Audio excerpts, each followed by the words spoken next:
येनाक्षरसमाम्नायमधिगम्य महेश्वरात् व्याकरणं प्रोक्तं तस्मै पाणिनये नमः।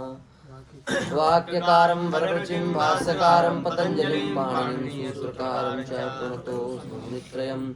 अज्ञानतिमिरान्धस्य ज्ञानाञ्जनशलाकया चक्षुरुन्मीलितं येन तस्मै पाणिनये नमः। लिट और लिंग और वहाँ पे वो रखा है यासुट सीयुट और लुट, ये जो सामान्य आर्धातुक लकार हैं, इन आर्धातुक लकारों की चर्चा हो गई है। लुट जो है वो ता प्रत्यय से शुरू होता है, तास ता, तो इसलिए लुट प्रत्यय के परे रहने पर ताथा से संबंधित संधि होगी, लुटता। और लृट और लृंग में स्या लगता है तो सा से प्रत्यय प्रारंभ होता है, इसलिए सकारादि प्रत्यय परे रहने पर जो संधि होती है वो संधि होगी। पर यासुट प्रत्यय जो है वो ना ताथा से शुरू हो रहा है ना अपना स्या से शुरू हो रहा है, इसलिए उस प्रत्यय के परे रहने पर संधि नहीं होगी। ठीक है। कोई कोई धातु हैं जिनमें संधि हो जाती है, पर लगभग सामान्य रूप से संधि नहीं होगी। तो यासुट सीयुट के बाद में अब अपने दो लकार बचे हैं जिनका नाम है लिट और लुंग। ये लिट और जो लुंग है ये बहुत अच्छे लकार हैं और सबसे कम प्रयोग होता है इन दोनों लकारों का, ज़्यादातर कम ही प्रयोग करते हैं। आजकल की जगत में लट लकार वर्तमान काल के लिए और भूतकाल के लिए लंग लकार और भविष्य काल के लिए लिट लकार का प्रयोग ज़्यादातर हो रहा है, इसलिए इन लकारों का प्रयोग कम होता है, पर इनकी मुख्यता ज़्यादा है, क्योंकि ये दो लकार हैं, अथवा लिट हो अथवा लुंग हो, ये दो लकार अपने आप में एक विशेष सूत्रों को लेकर के आते हैं और विशेष उदाहरणों के साथ प्रस्तुत होते हैं, इसलिए इन दो लकारों की विशेषता अधिक है। तो लिट लकार जो है, अब हम लिट और लुंग में लिट पहले पढ़ेंगे। लिट लकार एक ऐसी लकार है जो एक विशेष अर्थ में आती है। लिट लकार का जो अर्थ है वह अर्थ एक सामान्य से विचित्र अर्थ है। लिट लकार किस अर्थ में आती है? परोक्षे लिट। परोक्ष अनद्यतन भूत अर्थ में धातु से लिट लकार होता है। किस अर्थ में?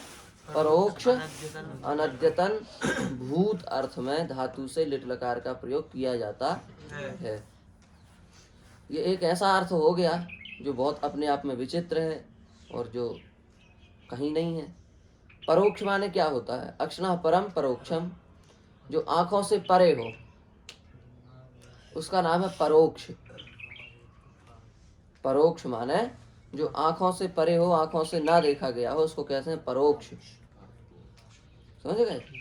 अक्षणः परम परोक्षम, जो आंखों से परे हो उसको कहते हैं परोक्ष।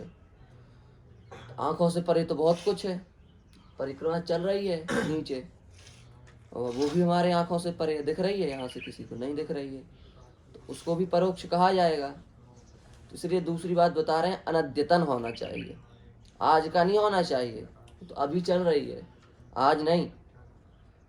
यहाँ अनद्यतन शब्द का वैसे अर्थ ये होता है कि रात के 12 बजे से लेकर के और अब जो रात के 12 बजेंगे इस समय का नाम अद्यतन है। क्या है? अद्यतन। जो अतीत रात्रि है उस रात्रि के 12 बजे से लेकर के जो आगामी रात्रि है उस रात्रि के 12 बजे तक के समय का नाम अद्यतन है। ये बात है, समझ गए? पर यहाँ पर अद्यतन शब्द से थोड़ा दूसरा अर्थ लेना है।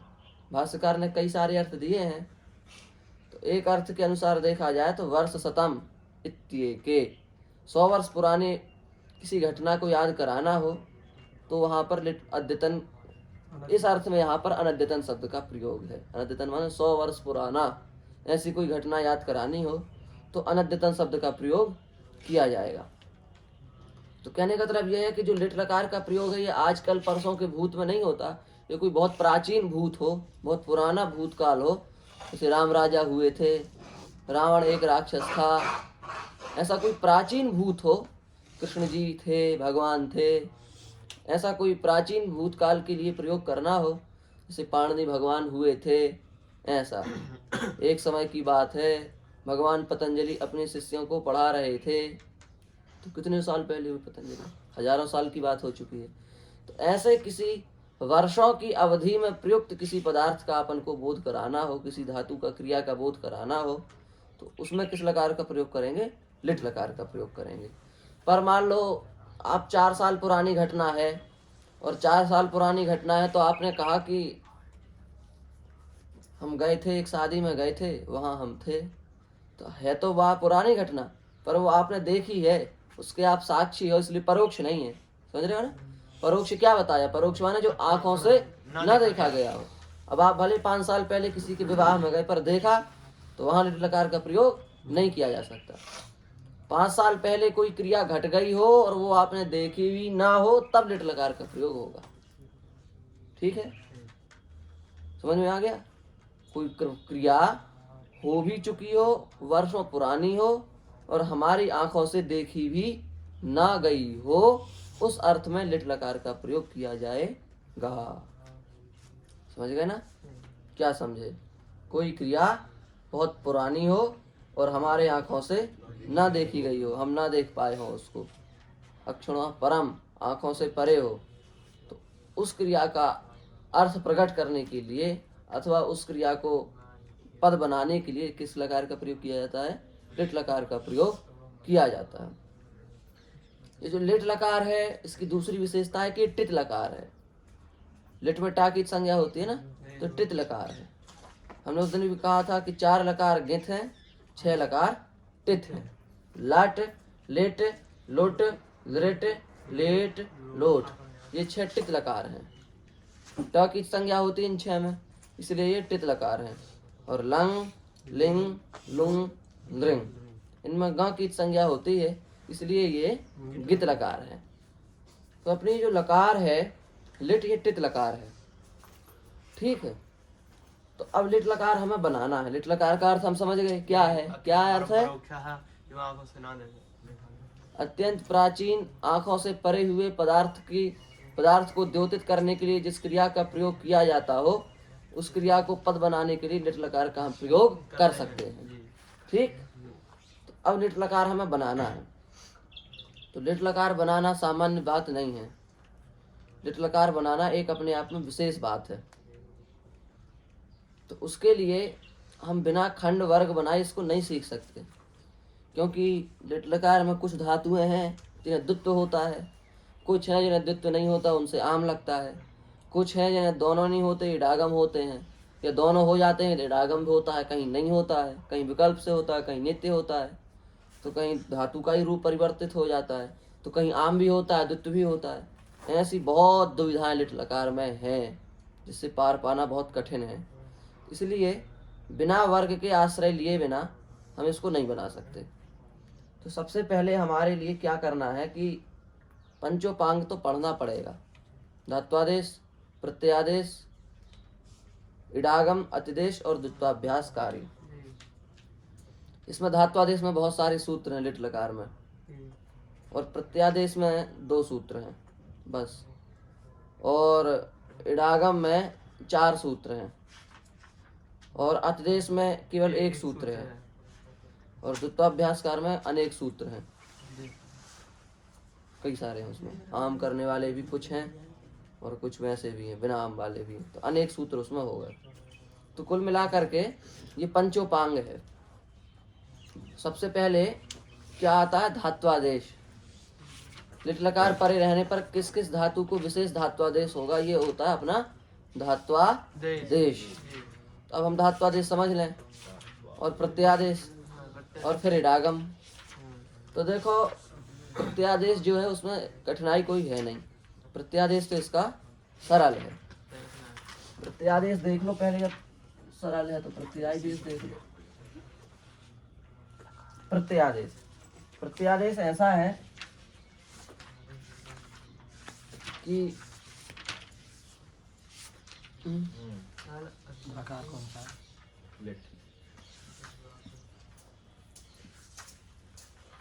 हमने लिखा तिप तस झी सिप हस था मिप वस और मस। जी ये 9 प्रत्यय हैं परस्मय पद के। परस्मय पद के हैं ना ये 9 प्रत्यय। तिप तस झी सिप हस था मिप वस मस। ये 9 प्रत्यय हैं, ठीक है। ध्यान देते चलना। इन 9 प्रत्ययों के स्थान पर णल अतुस उस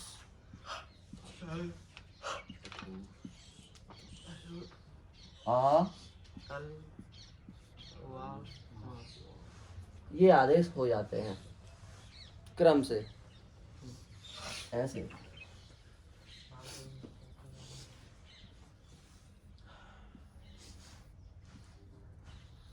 ठीक है, क्रमशः ये ऐसे क्रमशः क्या करने अपन को आदेश करने हैं। तो ये अपने आदेश हो गए। अब इस संज्ञा वगैरह करके जो शुद्ध रूप बनेगा इनका वो आप बना सकते हैं। णल का क्या बचेगा, सब करके इत संज्ञा आ। णल का बचेगा अपना आ। अतुस का बचेगा अतुहु। उसका बचेगा उहु। समझ गए। थल का बचेगा था। अथुस का बचेगा अथुहु। आ का बचेगा आ। णल का बचेगा आ। वा का वा और माँ का माँ। ये कुल मिला करके इतने हो गए अपने। आ अतुहु उ था अथुहु आ वा माँ। हो गया।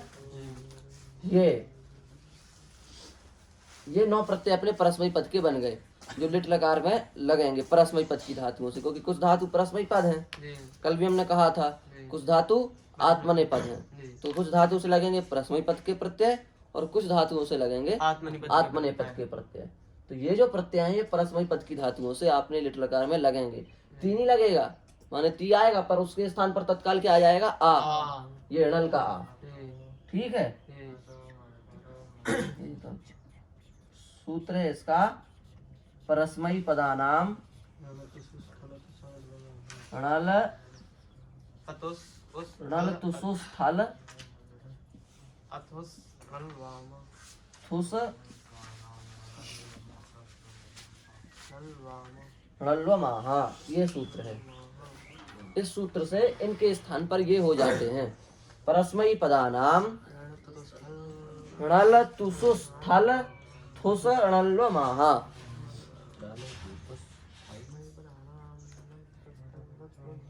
नहीं आ रहा समझ में क्या लिखा। परस्मयी पदानाम णल तुसुस थल माने ये जो प्रत्यय है ना इनको पूरा जोड़ दो तो ये तुम्हारा बन जाएगा। णल तुसुस थल थुस णल्वमा। हाँ थल है ना, तो ये थल थल का था बचा इस संज्ञा करके नहीं जोड़ पाओगे। ला में आ जोड़ दो बन जाएगा णा ला तू। सा में ऊ जोड़ दो तो बन जाएगा सुस। और था ला थू स णल्वमा। हाँ बन गया ना। इन पूरे प्रत्ययों को एक साथ जोड़ देना तो अपना सूत्र बन जाएगा। ठीक है। इस सूत्र से इनके स्थान पर ये आदेश हो जाते हैं। बस इसमें एक अपवाद है। क्या अपवाद है कि यदि धातु के अंत में आ है, बड़ा आ है, तो ये जो णल है इसको औ हो जाएगा। ये एक विशेष बात है। धातु के अंत में यदि बड़ा आ है तो उसके बाद आने वाले णल को क्या हो जाता है, औ हो जाता है। फिर वो आ नहीं रहेगा, फिर वो औ बन जाएगा। ये एक बात ध्यान रखना, केवल बड़े आ के लिए, सबके लिए नहीं, केवल बड़े आ के लिए है। परस्मयी पदानाम णल तुसुस्थल तुष्णल्वमा। हाँ इसका एक अपवाद है आत औ णलहा। इस सूत्र से हो जाता है औ। कब, जब दीर्घ आकारांत के बाद णल आए तब। नीचे वाले लड़के उसको भी लेगा। हाँ दोनों को णल णल बोला करो, लड़ नहीं णल। ठीक है। बन गए प्रत्यय, बना लोगे। ये प्रत्यादेश अपना परस्मयी पद का तो हो गया।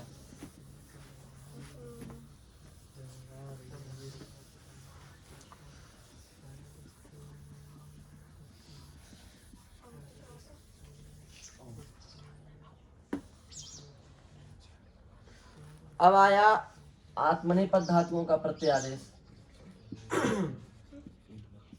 परस्मयी पद का तो अपन ने बना लिया, पर आत्मनेपद का अपन को बनाना है। तो आत्मनेपद में प्रत्यय क्या रहते हैं? ए आते ता ता आताम ता आताम झा आताम धम आथाम ध्वम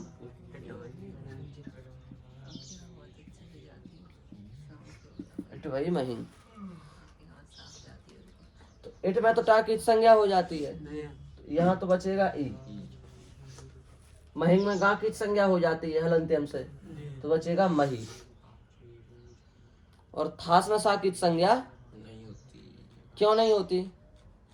न विभक्त तुष्मा। हाँ, इस सूत्र से निषेध हो जाएगा, नहीं होती। ठीक, ये अपने सामने प्रत्यय हैं, अब इनको अपन को बनाना है। तो जब टित लकार होता है, टित लकार है ना, ये हमने बताया ना, लट लिट लुट लिट लेट लोट, ये 6 टित लकार हैं। तो जब टित लकार होता है तो प्रत्यय की जो टी उसको ए हो जाता है, माने अंतिम टी समझते हो?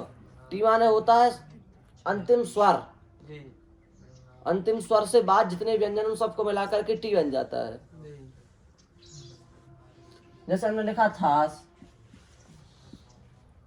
इसको छोड़ो, इसको लो जिसको काम होना है। आथाम, आथाम में अंतिम स्वर कौन है? आ तो दोनों जगह, यहाँ भी। आप कहेंगे थकारोत्तरवर्ती आकार, ये होती है, ये है व्याकरण की शैली। थकारोत्तरवर्ती, थकार के बाद में आने वाला आ। थकारोत्तरवर्ती जो आकार है वो अंतिम अच है। था के बाद आने वाला जो आ है वो अंतिम स्वर है? उससे वह किसके पहले है? माँ के पहले। तो वो आ और माँ, इन दोनों का नाम हुआ टी। अंतिम स्वर वो जिसके पहले, उस समुदाय का नाम क्या होता है? टी। जैसे हम आपसे कहें ध्वम है, तो ध्वम में टी क्या होगा? तो अंतिम स्वर कौन है? आ। वो किसके पहले? माँ के। मिला के क्या बना? अम। इस अम का नाम क्या हो गया? टी। समझ गए? ऐसा आप किसी भी प्रत्यय की टी निकाल सकते हैं। हमने कहा आताम, तो इसमें आम, यही निकलेगा ना टी, ये टी। तो अब टितात्मने पदानाम टेरे से जो टी है उसको क्या हो जाता है? ए। तो क्या बनेगा? ते आते। रुक जा, इसमें तो कोई है नहीं, आ के बाद कोई भी अक्षर नहीं है, तो वही टी है। यदि आदि में नहीं हो तो फिर वही अक्षर टी है। तो ता में आ किया, तो इसमें ते नहीं बना होगा, इसमें ए बना होगा शायद, है? लिटस जाइयो, रेश ही रेच, इसको छोड़ो। आते बन गया, टी को ए किया, इसको करवा, जिसको पहले टी को ही करना है। हाँ, टी को ए, इसमें बन जाएगा आथे, इसमें बन जाएगा ध्वे, और इसको भी ये बन जाएगा।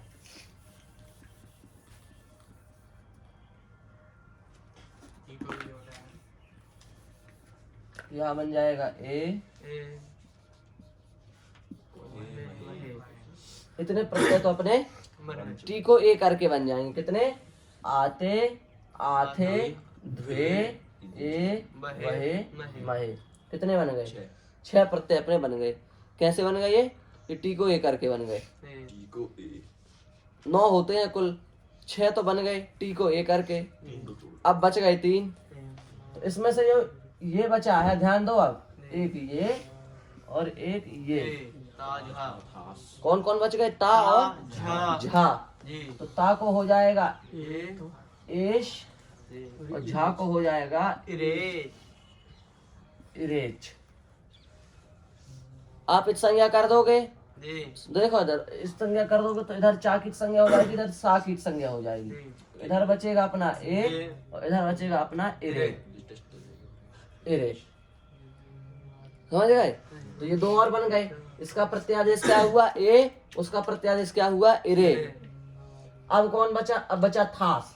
तो थास को हो जाता है से, थासा से, उस सूत्र से हो गया थास को से। तो ये वाला भी अपना बन गया। अब अपन के आत्मनेपद के भी सारे प्रत्यादेश हो गए। कौन से क्या प्रत्यय बने? ए, आते, इरे, से, आथे, द्वे, ए, वहे, महे बन गए। समझ गए कैसे बने, किस किस नियम से बने? 6 बन गए ए करके, 2 बन गए ए से रेच करके, और 1 बन गया से करके, थासा से। समझ गए? तो कुल मिला के 9 बन गए। और परस्मैी पद में सबको एक साथ णल अतोस ओस थल अथोस आ णल वा मा हो गया। तो उसमें क्या प्रत्यय आदेश हुआ? आ, अतुहु, उहु, था, अथुहु, आ, वा, मा। ये हुआ परस्मैी पद का। तो आत्मनेपद का क्या हुआ? ए, आते, इरे, से, आथे, द्वे, ए, वहे, महे। ये हो गया आत्मनेपद का। हो गया। तो ये अपना प्रत्यादेश हो गया। और एक विशेष बात बताई हमने कि जो आकारांत धातु है उसके बाद यदि णल आएगा तो णल को क्या कर देना है? औ कर देना है। इस प्रकार से अपन ने परस्मैी पद के भी प्रत्यय बना लिए और अपन ने आत्मनेपद के भी प्रत्यय बना लिए। अब जैसे अपन के सामने अपन ने एक उदाहरण से चले अपन,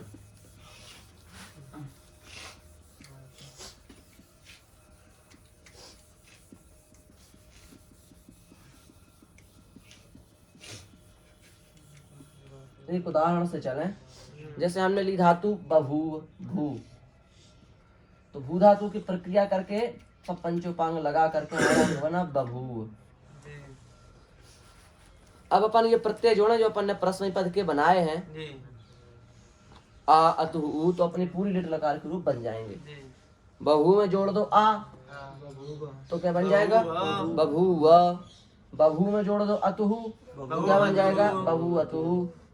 समझ रहे हैं? बभू में जोड़ दो उहु तो बन जाएगा बभूवुहु। बभू में जोड़ दो इडागम करके था तो बन जाएगा बभूविथ। बभू से जोड़ दो अथुहु तो बन जाएगा बभूवथुहु। बभू से जोड़ दो आ तो बन जाएगा आ। फिर जोड़ दो णल का आ तो फिर बन जाएगा बभूव। फिर जोड़ दो इव तो बन जाएगा बभूविव। फिर जोड़ दो इम तो बन जाएगा बभूविम। नहीं समझे? अंग बन गया अपना। अंग बना करके प्रत्यय जोड़ दो, रूप बनते जाएंगे अपन 60 नहीं बनेंगे? बन जाएंगे, बन तो जाएंगे। बभूव, बभूवतुहु, बभूवुहु, बभूविथ, बभूवथुहु, बभूव, बभूव, बभूविव, बभूविम। ठीक है। और भू धातु का लट लकार में क्या चलेगा? तुम क्या? तुम भवती, भवता, भवन्ति, भवसि, भवथा, भवथ, भवामि, भवावः। और लुट लकार में क्या चलेगा भू धातु का? भविता, भवितारो, भवितारा, भवितासि, भवितास्था, भवितास्था, भवितास्मि। और आशीर्लिंग में क्या बनेगा भू धातु का? भूयात्, भूयास्ताम, भूयासु, भूयाः, भूयास्तम, भूयास्त, भूयासम, भूयास्व, भूयास्म। और विजलिंग में क्या बनेगा भू धातु का? भवेत्, भवेताम, भवेयु, भवे, भवेतम, भवेत, भवेयम, भवेव, भवेम।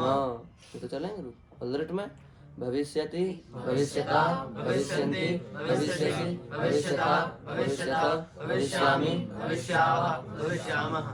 और लिंग में अभविष्यत्, अभविष्यताम, अभविष्यन्, अभविष्यः, अभविष्यतम, अभविष्यत, अभविष्यम्, अभविष्याव, अभविष्यामः।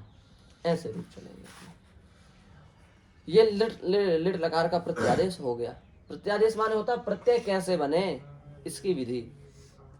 ती से णल कैसे आ गया, आ कैसे हो गया, इस किसके स्थान पर क्या होगा और किस सूत्र से होगा, इसी का नाम क्या है? प्रत्यादेश। तो एक तो प्रक्रिया ये है कि प्रत्यय आपको बने बनाए दे दो तो आपने बना दिए। जैसे हमने 4 लकार में किया है, आपको बने बनाए प्रत्यय दिए हैं, रेती तांती, तो आप जोड़ देते हैं फटाफट उससे। और एक होता है कि आपको बनाने की पद्धति सिखाओ, जैसे लिट लकार के हमने बनाने की पद्धति सिखाई कि तीसरे नल कहाँ से आया, किस सूत्र से आया, फिर क्या बचा, फिर प्रत्यय का स्वरूप क्या हुआ, इसको कहते हैं प्रत्यादेश, विधिवत सिद्धि सहित। ठीक है, तो प्रत्यादेश अपना हो गया। अब कर लो इडागम। इडागम की बात कर लेंगे धात्वादेश।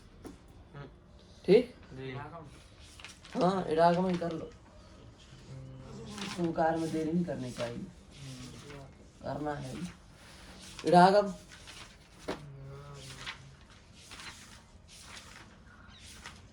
इडागम, लिट लकार का इडागम, लिट लकार की सबसे कठिन प्रक्रिया है। लिट लकार में इडागम करना यही सबसे कठिन है, और ये बहुत ज़्यादा भ्रामक है। इसमें कई मत चलते हैं, मत मतांतर से जब गाड़ी चलती है तो बहुत भ्रम हो जाता है, पर ध्यान दो, आपको समझ में आना चाहिए, प्रयास करते हैं। लिट लकार जो है वो पूरी तरह से सेठ नहीं है कि नहीं? सही बात। इडागम कब होता है? इडागम का मुख्य नियम क्या बताया है? धातु सेठ, धातु प्रत्यय जब उभयविध सेठ होते हैं तब इडागम की निष्पत्ति होती है। ये बात है ना? धातु और प्रत्यय जब उभयविध सेठ होते हैं तब इडागम की निष्पत्ति होती है। लिट लकार के जो अपने प्रत्यय हैं उसमें से कितने प्रत्यय ऐसे हैं जो सेठ बनाए जा सकते हैं? सीधे, यदि सीधा सीधा अपन देखें, ध्यान से सुनना आप, अब एक एक बात महत्वपूर्ण है यहाँ से। यदि सीधे तौर पर देखा जाए तो वल प्रत्याहार से जितने भी प्रत्यय शुरू होते हैं, वल प्रत्याहार आदि में हो, ऐसे जितने भी प्रत्यय हैं वो सारे सेठ माने जाते हैं, है क्या नहीं? वो अपने 30 गिनती के हैं, वो एक अलग चीज है, पर यदि नियम के हिसाब से देखा जाए तो वल प्रत्याहार से जितने भी प्रत्यय प्रारंभ हो रहे हैं वो सब क्या माने जाएंगे? सेठ। तो जैसे अपना परस्मय पद का आ है तो ये वल से प्रारंभ हो रहा है? नहीं। अतुहु नहीं हो रहा, उहु नहीं हो रहा, ये बल से हो रहा है। वल प्रत्याहार में था जाए कि नहीं? हाय वरट की बात से शुरू करो, हल्के ला तक जाओ तो खा फा छा ठा था आ गया ना? इस पे गोला करो, ये वल से चालू हो रहा है। अथु, अथु नहीं है, नहीं है, आ नहीं है, नहीं है, नल, नल नहीं है, नहीं है, या उसको आई मान, आ मानो, आ वा है, माँ, ये भी आ गया। ये भी बला दी है, ये भी बला दी है। तो परस्मय पद में कितने प्रत्यय सेठ हुए? तीन। थल, था, वा, मा, तो इसको थल भी कह सकते हैं, थल वा मा। ठीक है, अब आठवां पद में देखो, ते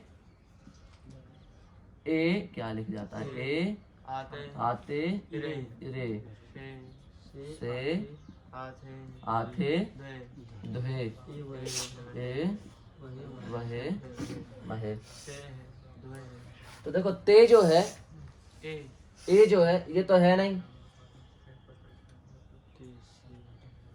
ये तो है नहीं बलादी, इसमें गोला की जरूरत नहीं है।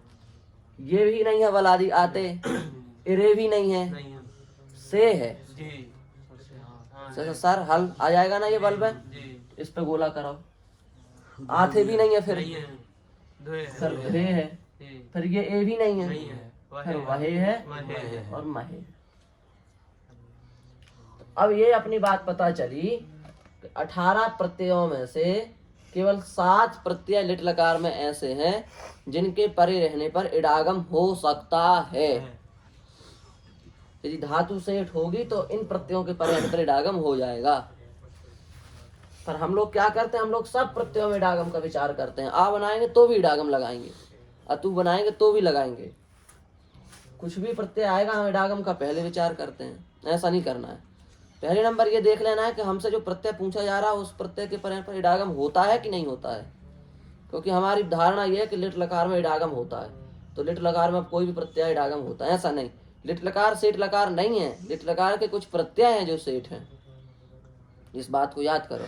लिट लकार संपूर्ण सेठ नहीं है, सारे प्रत्यय लिट लकार के सेठ नहीं है। कुछ 7 प्रत्यय हैं जिनको सेठ कहा जाता है, 18 में से 7। थल वा मा से ध्वे वहे महे। ये केवल 7 प्रत्यय सेठ हैं बस। तो अब एक बात तो आप पहले ये पक्की करो कि लिट लकार में सभी प्रत्ययों को इडागम नहीं होता, केवल 7 प्रत्ययों को इडागम होता है, जिनका नाम है थल वा मा से ध्वे वहे महे। और जो 30 प्रत्यय लिखा है उनमें भी ये आते हैं, सातों आते हैं कि नहीं आते हैं? तो इन 7 प्रत्ययों के परे रहने पर हमें इडागम का विचार करना है। ठीक है, एक बात हो गई।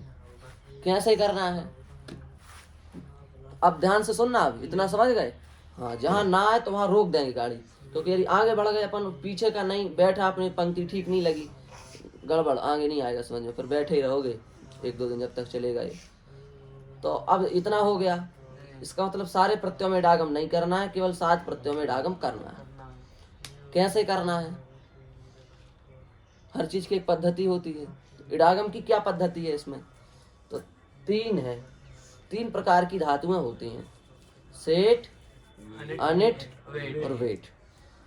जिन धातुओं को नित्य इडागम होता है वो धातुएं सेठ, जिन धातुओं को कभी इडागम नहीं होता वो धातुएं अनिट, और जिन धातुओं को कभी इडागम होता है, कभी इडागम नहीं होता है, अथवा एक बार इडागम होता है, एक बार इडागम नहीं होता है, वो धातुएं हुई वेट। तो 3 प्रकार की धातुएं कुल मिलाकर के हुई। इन 3 प्रकार की धातुओं से हमें निर्णय करना है कि इन 3 प्रकार के जो वर्ग हैं उनमें से किस वर्ग को किस विधि से हम इडागम करें। क्योंकि अपन ने कल उस दिन क्या पढ़ा था? हन धातु पढ़ी। हन धातु अनिट है कि नहीं? अनिट पर स्या प्रत्यय में सेठ हो गई थी, गम धातु अनिट है पर स्या प्रत्यय में क्या हो गई थी? सेठ हो गई थी कि नहीं हो गई थी? ये बात है। तो कहने का मतलब ये हुआ कि धातुएं ऐसी होती हैं कि कुछ सेठ हो जाती, माने सामान्य इडागम में अनिट है पर प्रत्यय के हिसाब से सेठ हो जाती हैं। ऐसी स्थिति यहाँ की है। यहाँ पर आपको लगेगा ये धातु तो अनिट है, पर लिट में आकर के क्या हो जाएगी? वही सेठ। और आपने सोचा कि ये धातु तो सेठ है, पर लिट में आकर के क्या हो जाएगी? वो अनिट हो जाएगी। तो ये कोई आश्चर्य नहीं है, ये अपन करते आ रहे हैं। जब से अपन ने आ रहा तो चालू किया, यही तो कर रहे हैं। जो सेठ थी उसे अनिट बना दिया, जो अनिट थी उसे सेठ बना दिया। सामान्य इडागम अपन को पता है कि ये 4 अनिट है, अब किसी किसी प्रत्यय में वो सेठ हो जाती है, तो अपन को रखना पड़ेगा कि गम धातु जो है वो लृट लकार में सेठ है, लुट लकार में अनिट है, बाकी सब जगह अनिट है, स्या में सेठ है, ऐसे। तो अब ये है अपने सामने, तो सेठ धातुओं को सबसे पहले उठा लो। तो सेठ धातु जितनी भी हैं, अभी ध्यान रखना सामान्य चल रहा है, सामान्य, इसमें कुछ संशोधन हो सकता है, ये मत समझना ना कि यही सिद्धांत है, पर लगभग ये जो हम बात बोलेंगे वो होगा। जितनी भी सेठ धातुएं हैं धातु पाठ के अनुसार, अपने सामान्य इडागम के अनुसार, जैसे हमने कहा चक तो सेठ है कि नहीं है? चक। शक अनिट है पर चक सेठ है। यू, रू, नू, स्नु, छुक, छुणु, सारी दीर्घ उकारांत, सारी दीर्घ रीकारांत, सारे जितने भी हैं, माने कुल मिलाकर के जितनी भी सेठ धातुएं हैं आ से लेकर के हा तक, वे सारी सेठ धातुएं लिट लकार में सेठ ही मानी जाती हैं। ये एक बात है, समझ गए? जितनी भी धातुएं सेठ हैं वो सारी सेठ धातुएं लिट लकार में सेठ ही रहेंगी, ना अनिट होंगी ना वेट होंगी। इस बात को आप लिख लो, ये नोट करने लायक बात है। लिट लकार में सभी सेठ धातुएं सेठ रहती हैं, इसमें कोई परिवर्तन करने की जरूरत नहीं है। जैसे सामान्य इडागम में सेठ हैं वैसे लिट लकार में भी सेठ रहेंगी, यहाँ पर भी आप जोड़ दो, बन जाएंगी।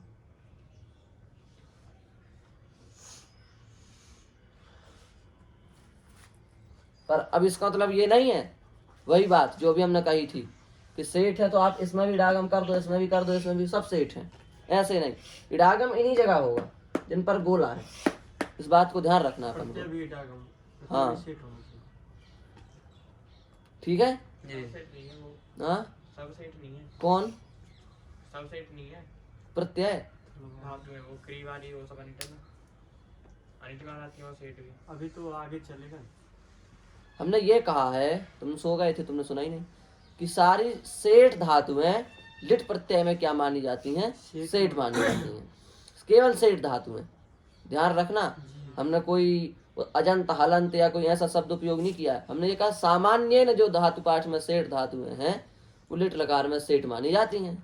नहीं है सही? इसमें क्या कठिनाई है? वो भी तो सेठ ही है सामान्य में। कौन? करी सही। कहाँ सेठ है? वृंग व्रह सेठ है, सवा नेठ है। क्री कहाँ सेठ है सामान्य में? क्री तो अनेठ है सामान्य डागम है ना। सामान्य, ध्यान से, सामान्य इडागम में जो धातुएं सेठ हैं वो धातुएं लिट लकार में सेठ ही रहेंगी, ये कहना है। ठीक है। और एक बात हो गई, लिख लिया। तो अपनी भू धातु सामान्य इडागम में क्या है? सेठ है। तो यहाँ पर भी क्या रहेगी? सेठ रहेगी। चक धातु क्या है अपनी? सेठ। तो यहाँ पर भी क्या रहेगी? सेठ। ऐसे ही समझ लो। अभी समझ गए? हरिओम। क्या? जो सीट धातु है, हाँ सीटी धातु रहेंगी लिट लकार। हाँ, वो लिट लकार में सेठ ही रहेंगी, अनिट वेट कुछ भी नहीं होगी। एक बात हो गई। दूसरी बात ये है कि जितनी भी धातुएं लिट लकार सामान्य इडागम में वेट हैं वो सारी धातुएं लिट लकार में वेट ही रहेंगी, ना वो सेठ होंगी ना वो अनिट होंगी। इस बात को भी लिख लो। सामान्य इडागम में जो धातुएं वेट हैं लिट लकार में वो धातु वेट ही रहेंगी, और सामान्य इडागम में जो धातुएं सेठ हैं लिट लकार में वे धातुएं सेठ ही रहेंगी। ये दो बातें पक्की याद कर लो, और ये याद करने लायक बात नहीं, बुद्धि में धारण करो कि ये दो धातुएं सेठ हैं, दो वर्ग। एक तो जो धातुएं सेठ हैं वो लिट लकार में सेठ रहेंगी, और जो धातुएं वेट हैं वो लिट लकार में वेट ही रहेंगी। इनमें कोई परिवर्तन नहीं होगा। ये सामान्य डागम के अनुसार ही चलेंगी। जैसे सामान्य डागम में आपको पता है र धातु क्या है? वेट है। तो यहाँ पर भी वो क्या हो जाएगी? वेट हो जाएगी। ये बात है।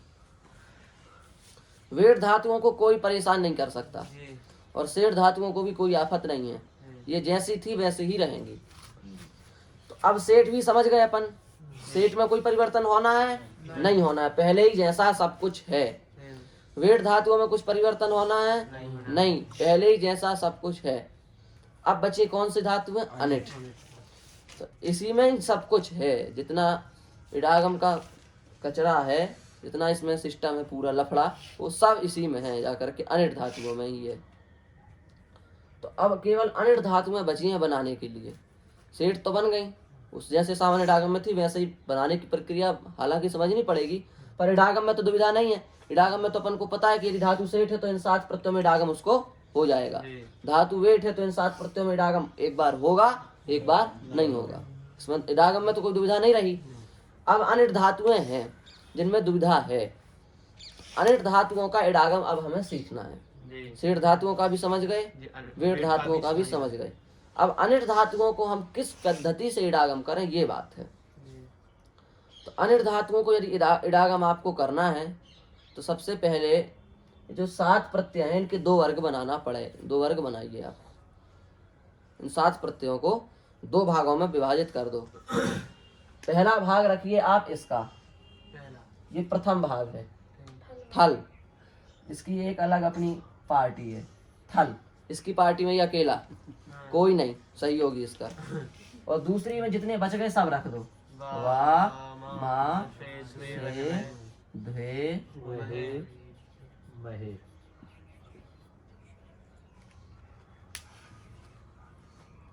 ठीक है। ये 2 मत हो गए अलग अलग। थल के लिए अलग प्रक्रिया, वामा से ध्वे वहे महे की अलग प्रक्रिया। अलग प्रक्रिया का मतलब ये है सीधा सीधा, आप कहेंगे अलग प्रक्रिया क्यों है? अलग प्रक्रिया इसलिए है क्योंकि जो थल है इसके पर्याय परिडागम की पद्धति दूसरी है, और इन 6 के पर्याय परिडागम की पद्धति दूसरी है। इसको जो कहा जाएगा वो इन 5 को अपने आप होगा। इसके बनते ही आपके 6 अपने आप बन जाएंगे। आप कुछ कोई भी ले लो, ये बनाओगे तो ये बाकी सब बन जाएंगे, ये बनाओगे तो माने एक के बनने से वो सब बन जाएंगे। पर ये ऐसा निकला कि इससे उसका वो बन नहीं रहा है तो ये अलग हो गया, इसने अपना अलग किया। तो अब अनिट धातुओं का इडागम इसके लिए अलग से पढ़ना पड़ेगा, उसके लिए अलग से पढ़ना पड़ेगा। एक प्रत्यय से 2 विभाग बन गए। अब समझ में आ गया? यदि ये और उसमें साथ हो जाता तो अपना इडागम सरल हो सकता था, एक ही रहता। अब अनिट प्रत्ययों के लिए दो प्रकार के इडागम हो गए।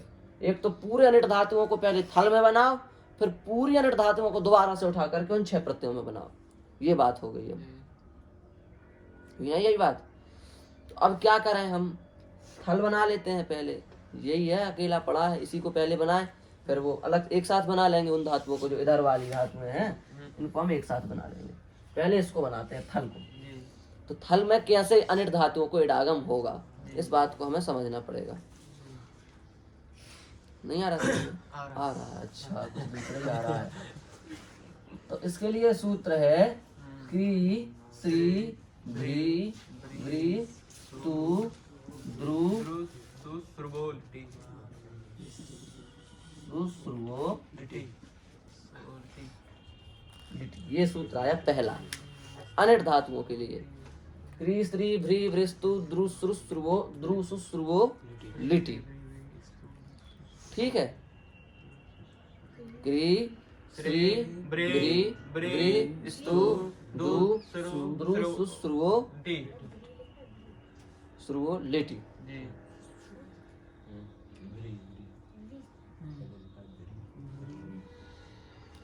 इतनी धातुओं को जी 1 2 3 4 5 6 7 8 है ना, 8। इतनी धातुओं को इस प्रत्यय में इडागम नहीं होता। जी इतनी अनिट धातुओं को, और इनमें भी नहीं होता। अच्छा, दोनों में लगता है। इतनी धातुओं को कहीं पर इडागम नहीं होता। ये कॉमन सूत्र है, इसके लिए भी उसके लिए भी। शिवराम जी है, हाँ, ऐसी बात है कि केवल इसके लिए है, दोनों के लिए, केवल उसके लिए, केवल थल के लिए, थल के लिए और उसके लिए भी है, दोनों के लिए। उनके लिए ना। हाँ, तो क्री श्री भ्री वृ स्तु द्रु सु श्रु, ध्यान देना, यहीं से होगा इडागम चालू। मूल प्रक्रिया यही है। सेठ है, वेट है, उनमें तो कोई आप समस्या ही नहीं है। समस्या इनमें है, इनमें देखो ध्यान से। क्री श्री भ्री वृ स्तु द्रु श्रु श्रु सु श्रु, इतनी धातुएं इधर देख के चलना है। थल पर भी अनिट है और उधर वाले प्रत्ययों में भी क्या मानी जाएंगी, इतनी धातुएं अनिट मानी जाएंगी। समझ गए क्या इतना? सूर्यमणि हुआ कुछ प्रकाश? इतनी धातुएं थल में भी अनिट है और उधर वाले प्रत्ययों में भी क्या मानी जाएंगी, अनिट मानी जाएंगी। ठीक है, ठीक है, ठीक है, कोई बात नहीं, मानी जाएंगी। इनके अलावा जितनी भी धातुएं बची, वे धातुएं थल में सेठ मानी जाएंगी। इनके अलावा, यही बात है। हाँ, सेठ तो सेठ हैं, वेट हैं, पर अनिट सेठ बन जाएंगी। थल में नहीं, हाँ, लिट में। हाँ, लिट माने बामा सिद्ध है, थल में नहीं बन जाएंगी, लिट में बनती हैं। इनसे अलावा जितनी भी बचेंगी, इन 8 धातु के अलावा जी। थल का तो हमें पढ़ाना है, ऋतु भारद्वाज से वाला है जी, वही तो मैं कह रहा हूँ। हाँ, ऐसा है। जी। हाँ, ऐसा ही तो सही बात है। हाँ, तो समझ में आई बात इतनी। ये धातुएं इसमें भी अनिट है, इसमें भी अनिट है। ये पहले लिख दिया ना, इससे वो हो गया थोड़ा। ये बाद में आता है उस हिसाब से, तो इधर लिखना चाहिए भ्रम, नहीं तो भ्रम हो जाएगा वास्तव में। इससे ऐसे करो, तो वाह माँ से द्वे वहे महे और इधर थल रखो इस तरह। इतनी धातुएं, ये धातुएं, इनमें क्या मानी जाएंगी, अनिट मानी जाएंगी, और उसमें भी क्या मानी जाएगी, अनिट। इतनी धातुएं दोनों में अनिट है, सीधी बात। इनके अलावा जितनी भी धातुएं बची वो इनमें सेठ हो जाएंगी। सब सारी अनिट धातुएं वाह माँ से द्वे वहे महे, इन 6 प्रत्ययों में सेठ हो जाएंगी, सभी सेठ हैं। इनको छोड़ करके। जी। क्या परेशानी बताओ? नहीं आया समझ में, है ना? तुम्हें तो कुछ नहीं, पर औरों को नहीं आया समझ में। नहीं आया ना, हम सब जानते हैं तुम्हारी मन की। वा मा से द्वे वहे महे, ये 6 प्रत्यय हैं। इन 6 प्रत्ययों में सेठ धातु आएंगी तो वो सेठ रहेंगी। सेठ माने उनको इडागम हो जाएगा। वेट धातुएं जो आएंगी उनको विकल्प से इडागम होगा। ठीक है। अब कितनी कौन सी धातुएं बची? अनिट। तो अनिट धातुओं में से इतनी धातुएं इन प्रत्ययों में क्या मानी जाएंगी? अनिट। और इनके अलावा जितनी भी अनिट धातुएं हैं वो सारी धातुएं इन प्रत्ययों में क्या हो जाएंगी? सेठ। इनको छोड़कर तुम सीधे सीधे ये याद करो कि इतनी धातुओं को छोड़ करके इन प्रत्ययों में सब धातुओं को इडागम हो जाता है। जितनी भी जितनी भी चाहे सेठ चाहे अनिट सब सेठ हो जाती है। फल को छोड़कर इतने केवल देखो, इसमें मत चले जाना, ये इसकी चर्चा है, इसकी इतने प्रत्ययों को उसको अलग रखना है। इनको छोड़ करके इन प्रत्ययों में सभी धातुएं सेठ हो जाती हैं। क्या समझ गए ना? इसमें तो कोई समस्या नहीं है। प्री श्री भ्री वृष्टु दूसरू शुरू को छोड़ करके सभी धातुओं को थल इन प्रत्ययों के परे आने पर इडागम हो जाता है, इनको नहीं होता। अब इसमें एक बात आती है पर उसकी जरूरत नहीं है, वो थोड़ा आगे बढ़ जाओगे तो समझा देंगे। वेद और लोक वाली भी आती है, उसकी अभी जरूरत नहीं है, अभी इतना ही समझ लो, ठीक। अब ये इस प्रत्यय का इनका उडागम कर लोगे आप? बता सकते हो? गम धातु होगा, प्री भ्री भ्री को नहीं होगा, भ्री उसमें नहीं होगा। हाँ ये यार, इतनी धातुओं को नहीं होगा, इनके अलावा सबको हो जाएगा। किसमें? इनमें, उसमें नहीं, उसको अलग रखो, थल में। तो इनका इडागम समझ गए होगे आप। अब इन प्रत्ययों में आप किसी भी धातु का इडागम हमको बता सकते हैं, बता सकते हैं इस पद्धति के आधार पर। अब इसमें कैसे इडागम करना ये अभी बकायदा है। तो इसमें ये नियम तो लगेगा, इतनी धातुएं तो इसमें अनिट है, ये तो पक्का है। इसमें भी अनिट थी, उसमें भी अनिट है। इसमें इस बात में तो कोई अंतर नहीं है। इस बात को लेकर के तो ये दोनों सहमत हैं कि हम भी अनिट हैं, वो हम भी अनिट हैं। तो अंतर क्या है? अंतर हम बताते हैं कहाँ आएगा।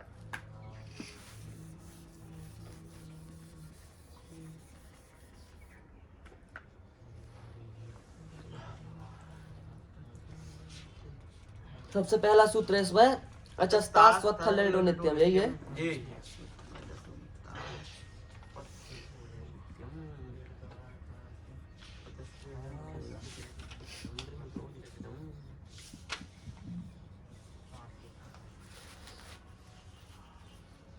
ये बात है, देखो ध्यान से। अब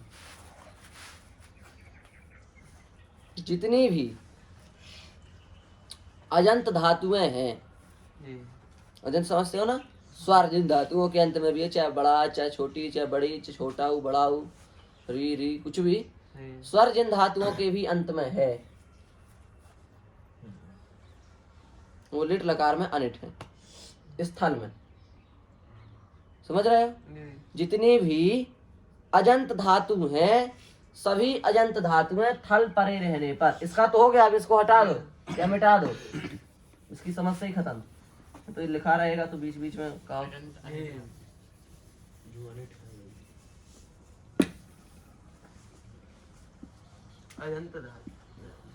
जितनी भी धातुएं अजंत हैं, अब सेठ तो सेठ हैं, वेट वेट है, उनको मत रखना, अनिट, केवल अनिट। जितनी भी अनिट अजंत धातु हैं वो सारी धातुएं थल प्रत्यय के परे आने पर क्या हो जाएंगी? अनिट। नहीं समझे? सेठ धातु है तो थल में सेठ है, वेट धातु है थल में वेट है। इनके अलावा जितनी भी अजंत धातुएं हैं, अच्छा है, अंत में जो अनिट हैं, वो थल में अनिट ही रहेंगी। जैसे हमने कहा आपसे कु धातु, कु, तो कु धातु सामान्य डागम में क्या है? अनिट है। अनिट है कि नहीं कु? तो इसमें भी अनिट रहेगी, थल में भी वो धातु क्या रहेगी? अनिट रहेगी। कहने का मतलब जितनी भी अजंत धातुएं अपने सामान्य डागम में अनिट हैं, वे सभी धातुएं थल प्रत्यय के परे रहने पर भी क्या मानी जाएंगी? अनिट मानी जाएंगी। कोई परेशानी नहीं है। एक बात आ गई समझ में? दूसरी बात यह है, पहले ऋतु भारद्वाज ऐसे पढ़ाना चाहिए, इसके बाद बीच में उसको क्यों लाए? उपदेशितता को लाने की जरूरत ही नहीं बीच में। इनका इसका दोनों का संबंध है कि नहीं? तो ऋतु भारद्वाज ऐसे को बीच में क्यों रख दिया? विचित्र बात है। उसको उपदेशितता को की जरूरत ही नहीं बीच में रखने की। सूत्र का संबंध कट जाता है। ऋतु भारद्वाजस्य, जी शायद ये हो क्रम, जी। अष्टाध्यायी क्रम में ये क्रम है, जी जी क्रम ये है, अनुवृत्ति लेता है ऊपर से, जी। तो वहाँ पटकनी पड़ती है, जी। क्योंकि उसके बीच में यदि उपदेश तुता को रखेंगे तो अनिट खींच लेता है 50 निटो नित्यम से। हाँ। अब बीच में यदि हम ऋतु भारद्वाज को रख देंगे तो ये तो भारद्वाज का मत आ गया, तो अनिट वाली लाइन कट जाएगी, जी। इसलिए उन्होंने उसको बीच में रख दिया। पर प्रक्रिया की दृष्टि से इन दोनों का साम्य है, उसका साम्य नहीं है, वो क्रम की दृष्टि से रखा गया। इसलिए हमने कहा था कि इसे का जो अष्टाध्यायी वो क्रम ग्रंथ है, वो क्रम की दृष्टि से रखा जाता है। ये प्रक्रिया है अपनी। अचस्तास्वत्थलिंटो नित्यम और ऋतु भारद्वाजस्य, ये आ गए भरद्वाज जी। देखो पाणिनि जी का मत क्या है? पाणिनि जी का मत ये है जो हमने अभी बताया, जितनी भी अनिट अजंत धातुएं हैं वो थल प्रत्यय रहने पर क्या मानी जाएंगी? अनिट ही मानी जाएंगी। ये किसका मत है? ये पाणिनि जी का मत है। पर भरद्वाज कह रहे हैं कि जितनी भी अजंत धातु हैं वो थल प्रत्यय परे रहने पर सेठ हो जाएंगी। अब इतने रहने दो, अच्छा ऋकारांत छोड़ दो। पाणिनि जी ने कहा कि सारी अनिट अनंत धातुएं थल प्रत्यय परे रहने पर अनिट होंगी। भरद्वाज जी ने कहा कि सारी अनिट अजंत धातुएं थल प्रत्यय परे रहने पर सेठ होंगी। एक ने बना दिया अनिट, दूसरे ने बना दिया सेठ, तो अनिट माना जाए कि सेठ माना जाए। तो इसलिए निर्णय हुआ कि पाणिनि जी की भी बात मान्य होगी और भरद्वाज जी की भी बात मान्य होगी। तो एक बार सेठ भी होगी और एक बार अनिट भी होगी, कुल मिलाकर के वेट हो जाएगी। अजंत सारे अनिट धातु। ठीक है, नहीं आया समझ में ये सिद्धांत?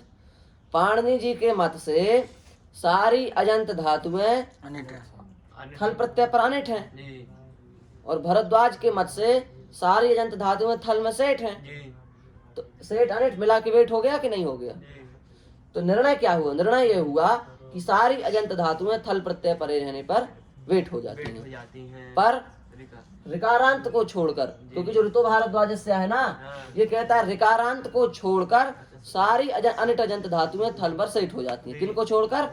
ऋकारांत को। इसने क्या कर दिया था? अनिट। जी इसने क्या कर दिया? सेठ। किनको छोड़कर? ऋकारांत को। तो ऋकारांत इसने भी अनिट कर दी, इसने भी अनिट कर दी, तो ऋकारांत तो अनिट रहेंगी। जी जी ऋकारांत को छोड़कर से सारी अजंत धातुएं थल प्रत्यय परे रहने पर वेट हो जाएंगी। नहीं आया समझ में? आ गया। एक बार फिर से थोड़ा बोल दीजिए।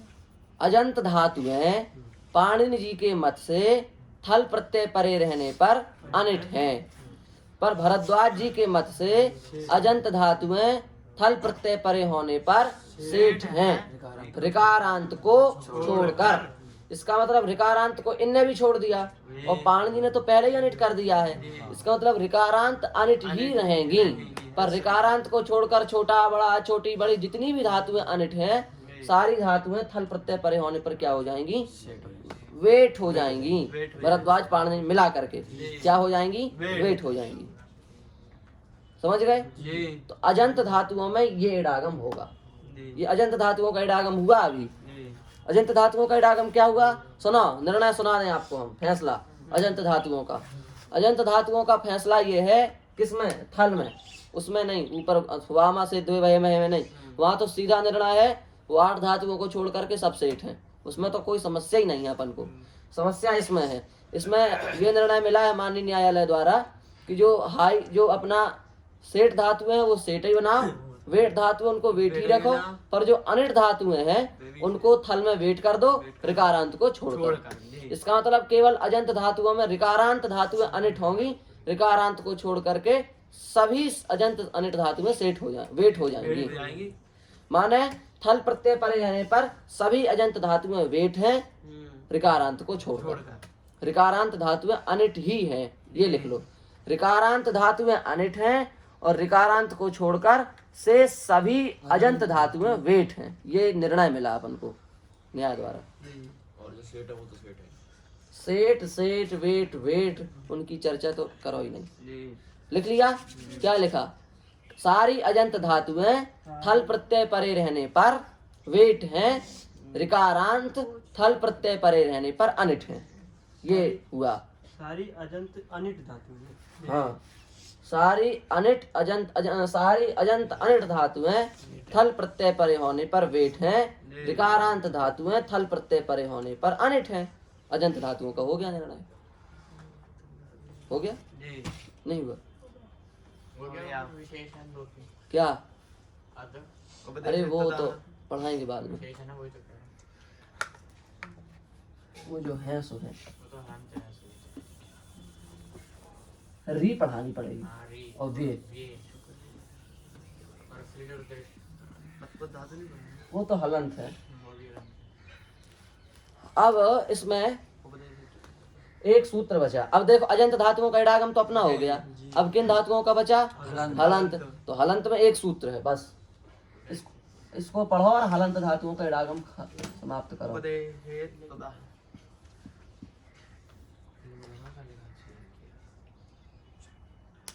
उपदेशित त्वतः, क्या है यहाँ उपदेशित त्वतः में? इसका क्या अर्थ है? धातुओं में हाँ, शिवराम से पूछा है महाशय जी। बोलो। उपदेश में अद्वत धातु है माने हल से आखिरी जो हलंत है हल है उससे पहले आ हो, ऐसी धातु है चाहे सेठ हो चाहे अनिट हो, दोनों। क्या नहीं अनिट अनिट नित्य अनिट सामान्य डागम में ऐसी अद्वत उपदेश में जो धातु है वो थल में अनिट हो रहती है। थल में अनिट ही रहती है।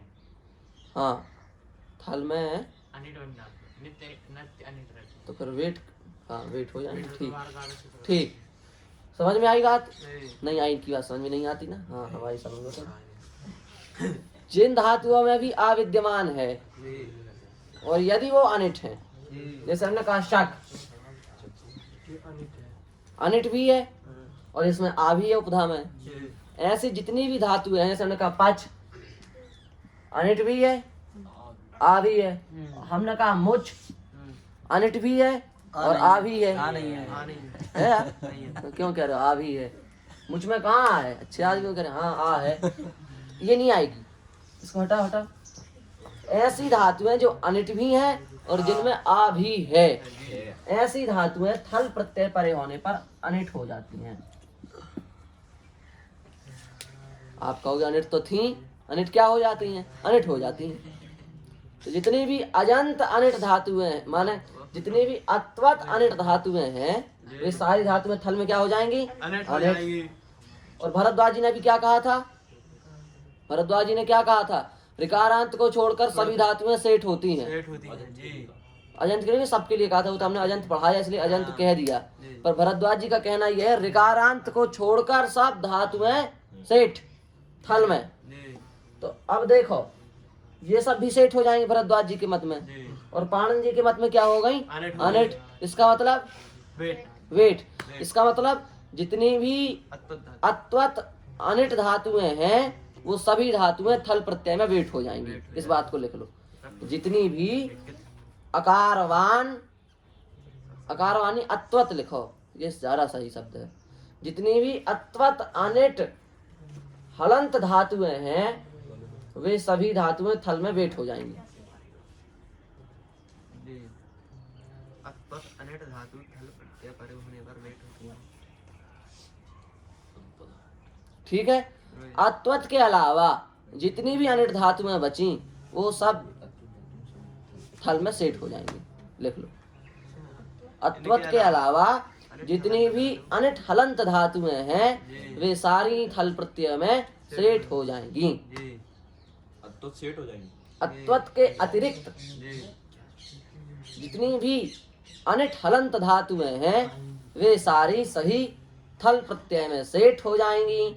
ऋकारांत को छोड़कर जितनी भी अनिट अजंत धातुएं हैं वे सब थल प्रत्यय में सेट हो जाएंगी।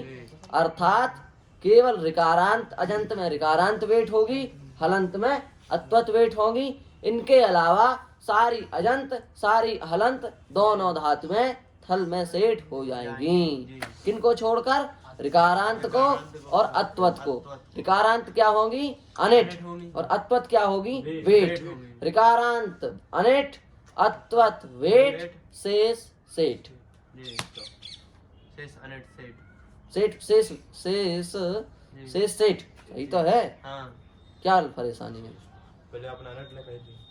अब इन्हें सेट कर दूं। किसने?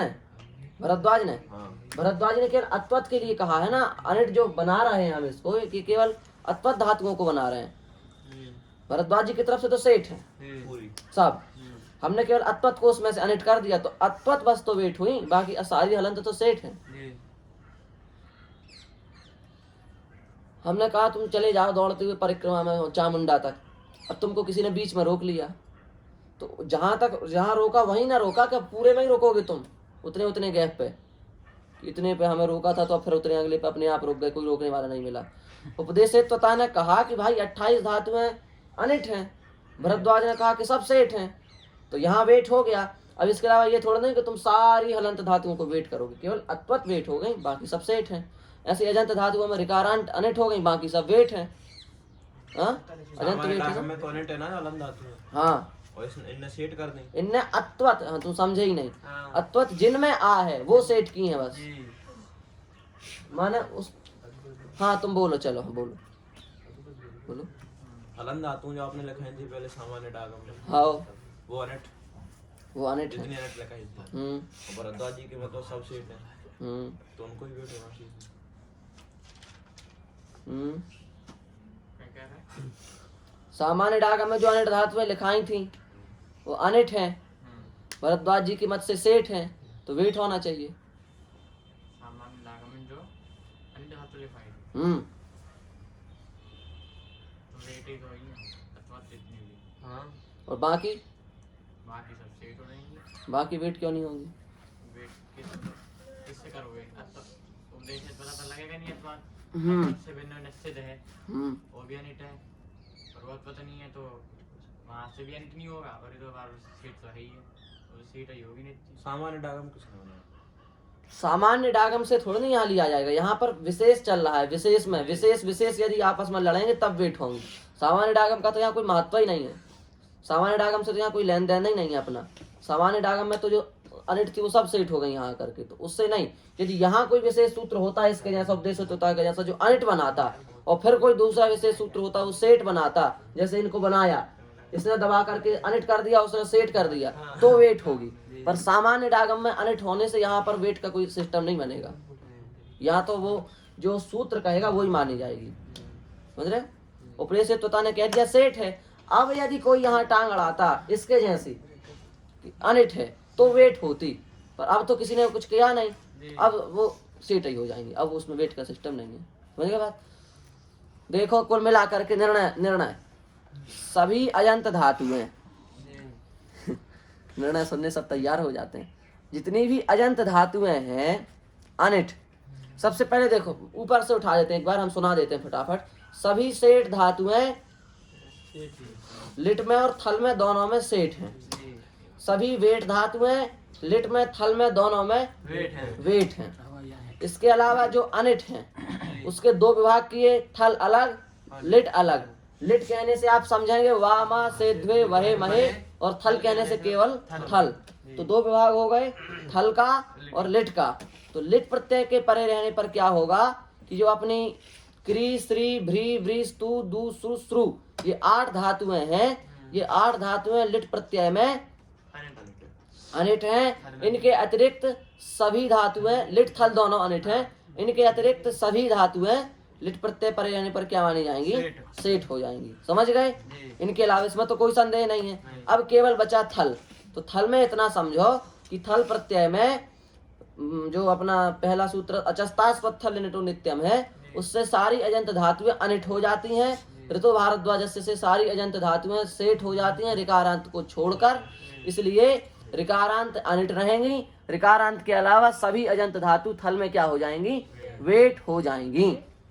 ऋकारांत के अलावा सभी धातुएं अजंत हो, यदि अनिट अजंत हो तो थल प्रत्यय में क्या हो जाती हैं? वेट हो जाती हैं। समझ गए अजंत का क्या? ऋकारांत अनिट रहेंगी, उनके अलावा सारी अजंत अनिट धातुएं थल में सेठ हो जाए वेट हो जाएंगी। अब बची हलंत, तो हलंत में जो अत्वत अनिट धातुएं हैं, ये अत्वत अनिट धातु थल में वेट हो जाएंगी। इसके अलावा जितनी शेष हलंत धातु हैं वो सभी हलंत धातुएं थल में सेठ हो जाएंगी। इस प्रकार से कुल मिलाकर के निर्णय आ गया। देखो ऐसा है कुछ सिस्टम। इसको यदि हम इस हिसाब से बनाएं तो ऐसे आएगा, देखना। जैसे हमने लिखा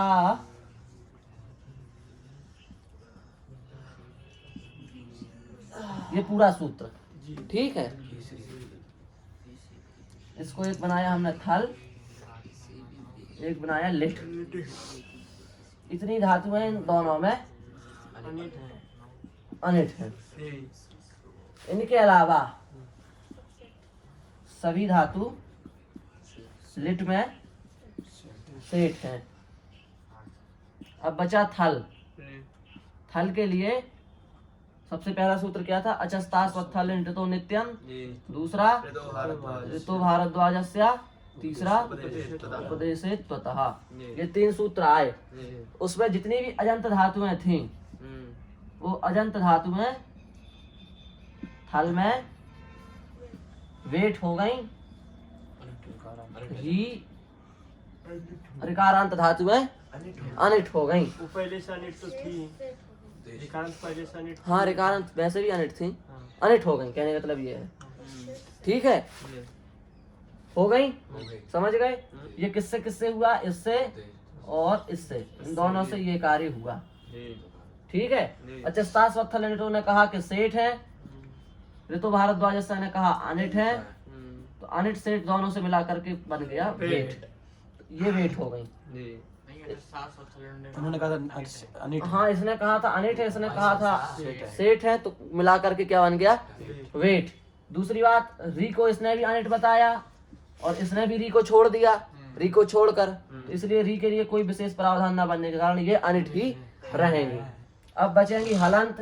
तो हलंत धातुओं में जो अत्वत अनिट है, ऐसी शकपच जैसी, वो क्या हो जाएंगी? वेट हो जाएंगी, क्योंकि इस मत से सेठ है और इस मत से अनिट है। ऋतु भारद्वाज ने तो इसको सेठ बनाया और उपदेशेत त्वतः ने इसको अनिट कर दिया, इसलिए ये हो जाएंगी वेट। इनके अलावा जो शेष हलंत है, वो शेष हलंत कोई भी हो, सब हो जाएंगी सेठ। ये कुल मिलाकर के इडागम का निर्णय अपना हो गया। तो कख धातु, शांत रहना, कख धातु कौन बता सकता है क्या है? सेठ है, अनिट है, वेट है, कख एक एक, हम सबसे नहीं सुनेंगे, आप बोलिए। कख धातु वेट है, बोलिए।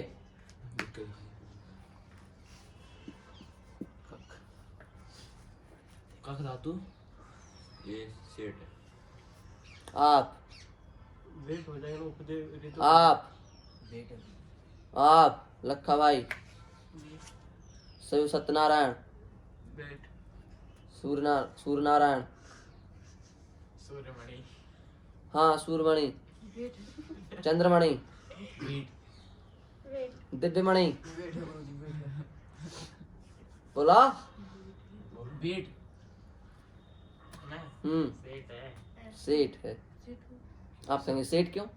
सेठ इसलिए क्योंकि यहाँ पर आप देख रहे अत्वत अनिट धातु में वेट है, पर कख धातु अत्वत है पर सेठ है। कख धातु अत्वत तो है पर सेठ है। सेठ धातु में सेठ ही रहेंगी। आपने वेट कैसे कर दिया? वेट का प्रावधान केवल अनिट धातुओं के लिए है और किसी के लिए नहीं है। तो आपने सेठ धातु को वेट कैसे बना दिया? उसने सही बताया, इसने सही बताया, क्योंकि इसने दिमाग लगाया कि ये सेठ है, तो सेठ को हम वेट कैसे बनाए? सेठ सेठ ही होगी। सेठ में तो विचार ही नहीं करना आपने क्या किया क्यों। आपको सोचना चाहिए पहले नंबर यदि डागम पूछे, पहला विचार आपका ये होना चाहिए कि अनिट धातु का पूछ रहे हैं कि सेठ और वेट का। सेठ वेट का हो तो सोचना ही नहीं है, बोल देना है सीधे, ठीक है। अनिट में सोचना है, ठीक है। हो गया, अब रिकॉर्डिंग बंद कर सकते हो। गया लिटिल का इडागम।